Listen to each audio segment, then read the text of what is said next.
Welcome. This is Fashion, Art and Media. I'm Layla Kirk, and today with me is one amazing, very beautiful girl. And I'm going to ask her to kindly tell us about her journey as an actress. Welcome. Please tell us more about yourself. Hi, so my name is Layla Kirk and I am a Scottish actress. I am a mixed race, so my mum is, she's still here, Scottish Trinidadian, and my dad was South African Indian. So I've got a bit of a mixture. So getting into like the industry, I always thought to myself, like, how is that going to be in terms of being Scottish? Do you know what I mean? So I did like a short course at college, an acting course. I was actually a little bit older. I must have been about 20, 21. So that's quite late in the game to some people. Yeah, so I just kind of plucked the courage to do it because a lot of people want to do it, but they're just too scared. Yeah. You know, that's why like some actors like Alan Rickman, you know, like they go into it later on in life, which I think's awesome, you know. So I did that 1 year at college, and then I thought, you know what, I'm gonna go to London, and I am that little bit older, so I didn't want to do that 3-year degree. I'm not old, of course, but I just thought I just want to act, you know. So I did a 2-year course, so moved to London, did a 2-year course in screen acting. Luckily landed myself an agent. I was quite proud of myself because before I graduated I was offered representation, and being the only person of colour on my course, it's quite nice actually, you know, because I expected to be the last one to be offered representation, and my agency's brilliant, so it wasn't just like getting normal representation, it was like from a really good agency, so that was awesome. So since then they've been putting me forward for things on the BBC, Sky, all like the big cool stuff, as well as putting me forward for plays and that sort of thing. I've only been in the industry for 2 years, so some people actually still classify that as like a graduate, which I think is a bit crazy, but since graduating I've taken part in like short films, commercials, and I did a little bit of voiceover work, and I made my first TV appearance last year on The Nest on BBC One. So yeah, it was really cool. Still, it was a small part, but I'm just excited now to do like more. Do you know what I mean? Amazing. Well, I think you've done great. The fact that you've been on BBC, and also the fact that you've done short films. Can you tell us a bit about the short films that you've done, please?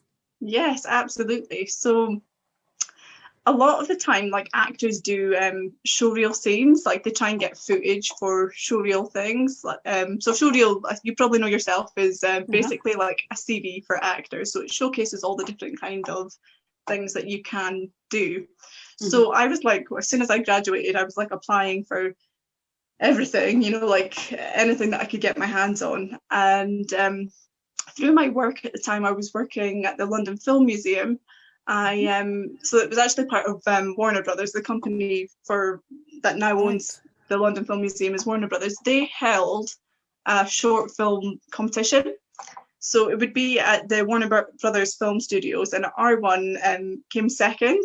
So everyone at my work, because it's all creatives, basically we made this short film.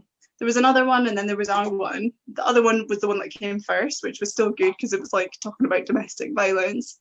But the one that we did, we actually filmed it in the museum. We moved everything around, and it was called Creative Differences, and it was about two creatives. One's, you know, really excited about his play that he's writing, and then there's me. I'm getting ready to break up with him, but it opens with him as if he's going to propose to her, and then you see the opening with her being like looking in the mirror, like getting ready to like break up with him. And then I won't say too much in case you watch it, but the experience was so good, and it's basically gave me my showreel in a sense. So Yeah. what's the name of this particular short film that you did? It's called Creative Differences. Creative Differences. Yes. Thank you. I'll definitely want to watch that. How long is it? It's it's a short film, so it's maybe about 3-4 minutes. It's not long at all, so you won't be watching it for too long. But it's a nice piece, and we're both Scottish in it, which I thought was nice. Me and the other actor, coincidentally, we're both from Aberdeen, and we were working in the same place, so it was just small world. But yeah, that's I guess that's like the first thing that I ever did since graduating. And then I did like little like commercial pieces, like Makeup Revolution and Samsung, just little projects, I guess, just to kind of keep me busy, keep my CV looking upbeat. Right. Now, it sounds interesting. I'm kindly going to ask you to give us your showreel to add to this video so that people can see that. Are you able to do that for us? Yeah, absolutely. Our viewers. Have you got can you do that from your end? Like if you go into my not just now. Okay. After. Yes. No worries. Our viewers absolutely. will definitely want to see, because I'm already thinking, I would love to see that. I would love to see that, because you said it's to do with breaking up and also domestic violence. Is that what you said? Or is that a different? So no, our one wasn't about domestic violence, but it's I guess in a sense she walks off, and we open with him. We think that he's going to propose to her, and then we open with her looking in the mirror, wanting to break up with him. So it's like a bit of a contrast, So why does she want to break up with him? She just by looking at the mirror. Yeah, she just like, in a sense, she's like, like when you when you see those scenes where people are kind of like telling themselves like, you can do this, like that sort of thing, like they're like encouraging themselves. It's kind of like she's looking at herself thinking, that she doesn't want this, like it's over in a sense. But then when she gets there, and when she sees him and sees that he's going to propose, and she kind of gets in the moment of it, and she like, she goes to kiss him, but it's not actually what she expects. So I'll let you watch it, and then you can. I am going to watch it for sure, definitely. Sounds interesting. You were talking about, did you say The Nest? Yes. Right, and that's on BBC. BBC One, yeah. So BBC One. Yeah. So that was really nice, good project. Right. Please tell us a bit about The Nest. Sure. So we filmed in 2019. It was released last year in 2020, and it was just exciting that my first like small TV appearance was going to be on a BBC show, and that it was Scottish, because I got to meet some really like talented Scottish actors, and it was just nice to be around that environment at home, because it wasn't in London, it was back in Scotland. So that was, I felt really connected to it, although it was just a short piece, just being in that like environment was really nice, Is that in Aberdeen or in Edinburgh? It was Glasgow that we filmed. Oh wow. Yeah. Right. Very nice and very fashionable. Every time I hear about Glasgow, I just think about fashion and really? And everything trendy. Yes. Oh wow. I didn't know that about Glasgow actually. Glasgow is a really nice shopping place. If you want to shop all the big names, head out to Glasgow. I didn't know that. Yes, I know that like in comparison to Aberdeen, I guess, yeah, definitely they've got better shops. even comparing Edinburgh as well, Glasgow just stands up there. So yeah, they're really down to earth as well. Like they're nice. Not that they're not nice in Edinburgh, but I just think that like Glaswegians are really they're really down to earth. Right. So what are the unique qualities that you as an actress? I think in itself, like I think this is something that I guess not all actors have, but I think it's really important to have. And I think it kind of comes with my personality. I love to chat and I love to like connect with people, and like I'm interested. Do you know what I mean? And I think being personable is such a huge thing. I went to drama school, and you know, I had some really talented people in my class, really, really talented people in my class, but they, you know, there was the ones that had really like great attitudes, and you know, there were ones that sadly didn't, and it was such a shame, because you've got these really talented people that are just like not that bothered and just, you know, a bit attitude. And I think that like you need to have both. Do you know what I mean? You need to. That's right. You need to have the talent, but you also need to be nice and be able to speak to people and converse. You know. Exactly. Well, another quality that you didn't talk about is the fact that you are. I don't know even how I can call you, because your parents come from 4 different countries, so you are almost like a child of the world. You know, that's another quality. You don't get many people like that. You know, so that's quite unique on its own. Thank you. I'm trying to use that as much as I can. I'm actually co-writing a sitcom at the moment with another writer, and it's interesting because, you know, pitching that piece, you know, I've tried to kind of talk about that, the fact that I am a Scottish person of colour, and I guess like a lot of people think that there is plenty of Scottish people of colour, which there are, but not that many actors, or not that many actors that get seen. There's probably loads of us, but not that many that actually get seen, which is sad really, because there's a lot, you know, we want to be seen too. Exactly. That's right. You're very right. So if somebody wanted to become an actress or an actor, sorry about that. If they want to become an actor or actress, what is the advice you have for them? Especially people of color, just like yourself. Okay, well, for a start, realize that whether we like it or not, we have to try even harder. That's obvious, right?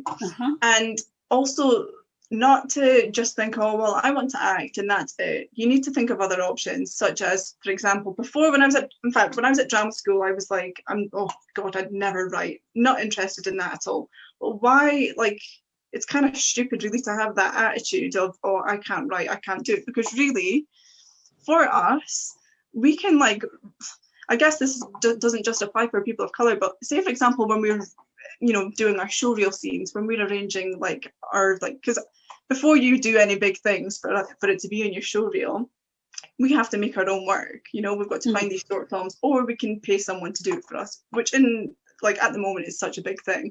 So why not write ourselves like the most amazing parts, not too far-fetched or anything, but so that we, you know, there's all those roles that we would love to play, but we can't play them because we're, you know, nobody can picture us doing it. So why not write it for us to do, so we can put it in our showreels and show off that, you know, we can do that and we can be that. And do you know what I mean? Like, the reason I say that is because, you know, I listened to someone's podcast the other day. I can't remember who it was, but she was saying that, you know, she kept getting cast up, you know, I think she was a black actress. She's saying that she was only getting cast as you know, like really like thug characters and like really shitty characters that she just didn't want to only play, and it really disheartened her.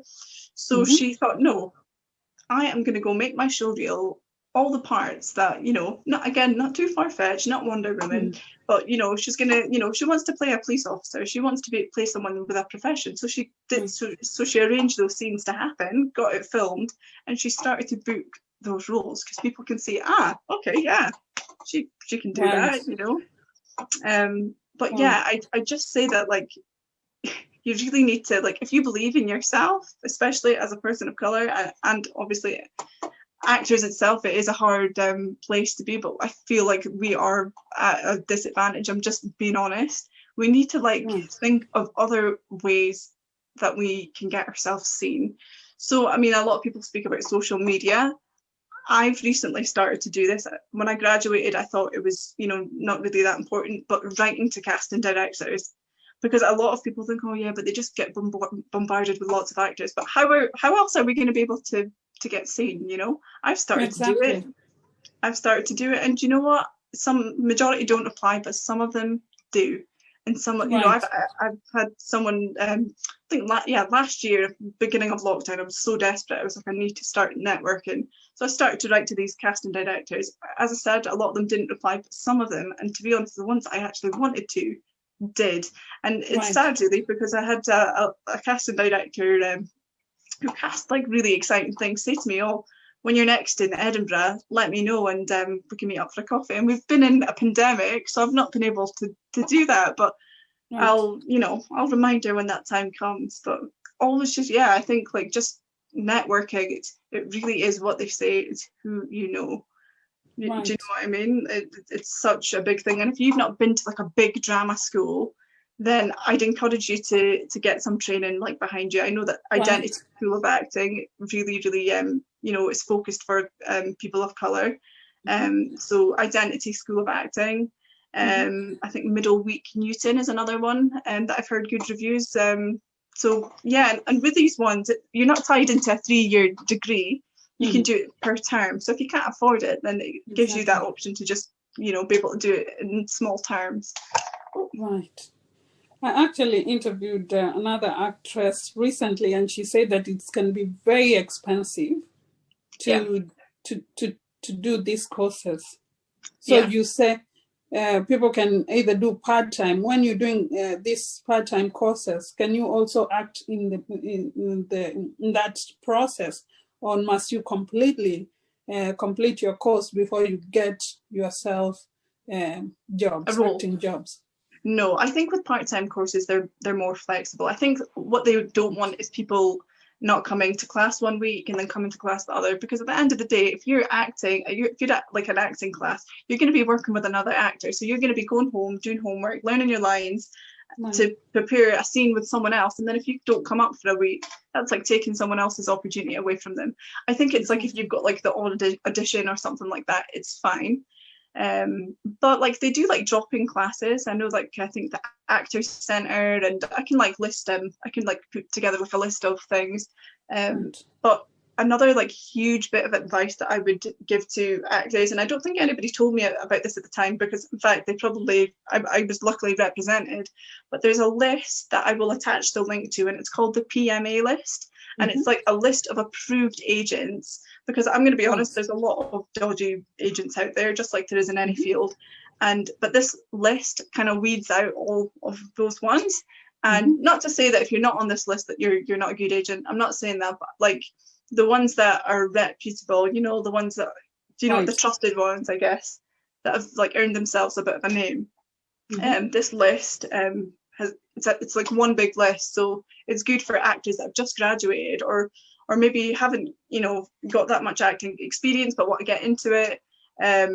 Once they've made themselves like a showreel and proved to themselves that they can act, then they can this list is important. But I will be completely honest, a lot of agents, not all, but a lot of them will want actors that are on Spotlight, and to get on Spotlight you have to have either paid credits or have went to a drama school.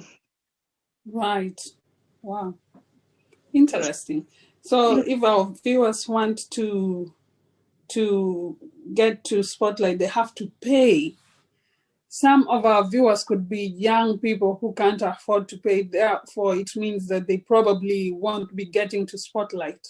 Which is really sad. And at the moment, a lot of people are saying that Spotlight should really be discounting their memberships. A lot of people are complaining the fact that we're in a pandemic right now, people are losing their jobs, they're not able to be on Spotlight anymore. So yeah, it's that's why I'd really try my best to encourage people to start looking on Twitter, like I never would have thought about it before, but look for castings, type in the hashtag casting, look at all these different things and get yourself some headshots, because it is a pricey thing wanting to be an actor, but as long as you have the basic things, I mean, you need the talent, you need to get I'm just going to be completely honest. For it to be easier, you need spotlight is important. But if you don't have that, then don't give up there. Still apply for those one-off acting lessons. There's some free options at the moment. I know that there's a self-tape challenge at the moment, Manual Puro it's called. I'll put that link below. I haven't personally done it, but my agent and a lot of other people, casting directors especially, have said that this course, I think it's not that expensive. It's less than £100, but it's a 21-day self-tape challenge. The guy that runs it is a casting director, and every day you get a new piece and you perform it and go through it. And by the end of it, people have said you can really tell the difference from the first one that you do and the last one. So it's stuff like that like, yeah, that's not £9,000 a year on drama school. Do you know what I mean? Exactly. Let's go back to the beginning. When did you know you wanted to be an actress? Oh, since I started singing the Spice Girls at a really, really young age, I've always been like, you know, I used to always roll my top up so it's a crop top with my, you know, banana. There's videos of me from a young age singing Celine Dion, My Heart Will Go On with a Banana. So like I always knew deep down I wanted to perform, right?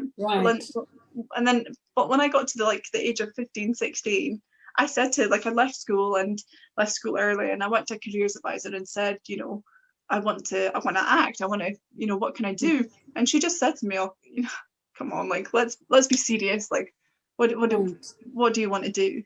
And I was there with my aunt, and I said, no, I'm honest. Like, this is what I want to do. And she just didn't really take me too seriously.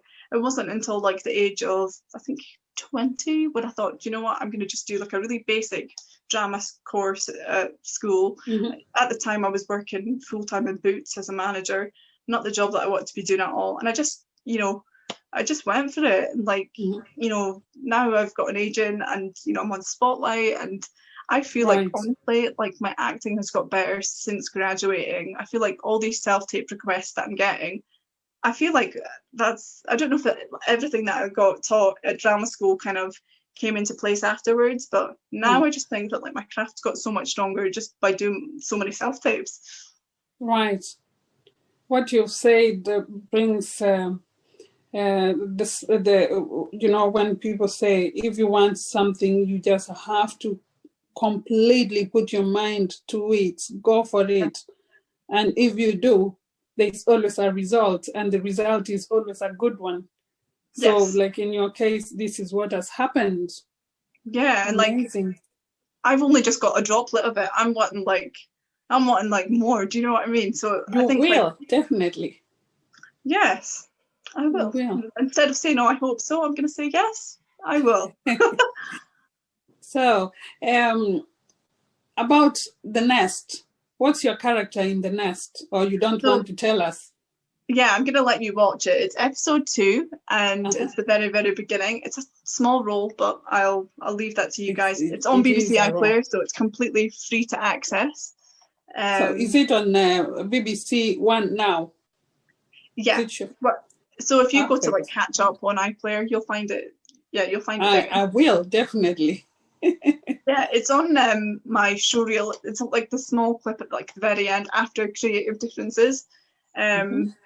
But yeah, again, it's a small role, but I've now got the BBC on my CV, and I guess you just got to take it from there, you know.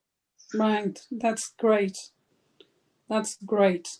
So if people wanted to book you or want to ask you for advice or just want to see your work, how can they find you besides Spotlight? I'm also on Instagram. So my Instagram is Layla Kirk 1, and my Twitter, I believe, in fact, I'll have to send that to you because I actually don't know my Twitter name. You will have to, so that we can include to this video. Our viewers definitely always want to see, and because you're a beautiful girl, you are in BBC and you are a child of the world. Many people will want to see what you're doing, and probably most people will be wishing you all the best of luck, because thank you. You definitely want to shine. You want to go up there. You know, you want to be the best. Yes. And you will. I will. I like that. Definitely. So do you have any final words you might want to add to the interview? Well, just touching on what you just said there, yes, I guess anyone that does watch this, you know, if you do want to ask me absolutely anything, I'm by all means, you know, I'm not going to have an answer for everything, but I can try my absolute best or find someone that does know the answer. And all I can say really is, if you want to start acting, just make it happen. And I know that's maybe easier said than done. Maybe you're not in a position financially, but start looking through, like, BBC Writers' Room. There's loads and loads and loads of scripts from previous BBC shows. Start looking at them, start reading them, and, you know, I can also attach like really great. I'm not, surprisingly, as an actress, I shouldn't admit this, I'm not a huge reader. I'm dyslexic, and I'll be honest with you, my mind, it just sometimes like goes all over the place. But there is a book that I would fully recommend to actors that really just get you into that character and start, like, it's like almost like a toolbox. It's like you can add it to your craft, and I think it's just a really great book. I'll make sure that it's attached. But it's these sorts of things that, like, if I wasn't able to do that 2-year course, that's the sort of things that I, you know, would have wanted to do. And, like, as I said, there's part-time courses, there's drop-in courses, and it's okay if you're starting older, or, you know, that doesn't matter, you know. If you, as you just said, if you want to do something and you really believe in yourself, you can make it happen. Do you know there's a film actor, an American film actor, I forget his name, but he started acting at the age of 58. Oh, wow. Yes, that's incredible. And he's great. I can't remember his name. I can picture his face, but not his name. But he's done so well. He's high up there. I think he was in, never mind. I can't remember at the moment. But yes, starting at 20 is not old. That's the time when everybody starts, actually. So there are some people who have been lucky to start when they are young. Yeah, if they've had. But having said so, 20 is a great age to start acting, you know? Yeah. And you're going to do great. I know that. I appreciate that. I like that. Not a problem. Thank you. Not a problem. So it's been really nice having you here today. Likewise. Thank you for having me. No problem. Layla is based in Scotland, but most of her jobs are in England. So if you're in Scotland or if you're in England, get in touch. All over the world, really. Just get in touch with Layla. Yeah, so I have a base in both London and Scotland. So I actually, to be honest, if I'm getting so personal now, I've actually just came back to Scotland just before New Year because I had a breakup. So I do live actually in London, but my home is Aberdeen. Right. Aberdeen has another girl who is of color, Emily Sunday.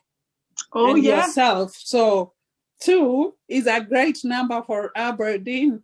Yes, you know? I mean, I'm sure there's probably many more, but yes, I know what you're saying, and she's so talented. Emily Sanders, she's wonderful. You're both wonderful. Thank you. Well, thank you so much, Lydia, for having me. Thank you. Thank you very much. And viewers, this is Layla Kirk, and we'll be sharing her showreel with this video. Thank you very much. Thank you so much. Bye just now. Take care. Take care too. Bye-bye.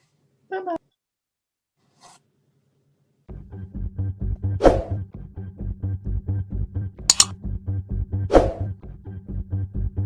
With your clothes and your hair and your face and your shoes.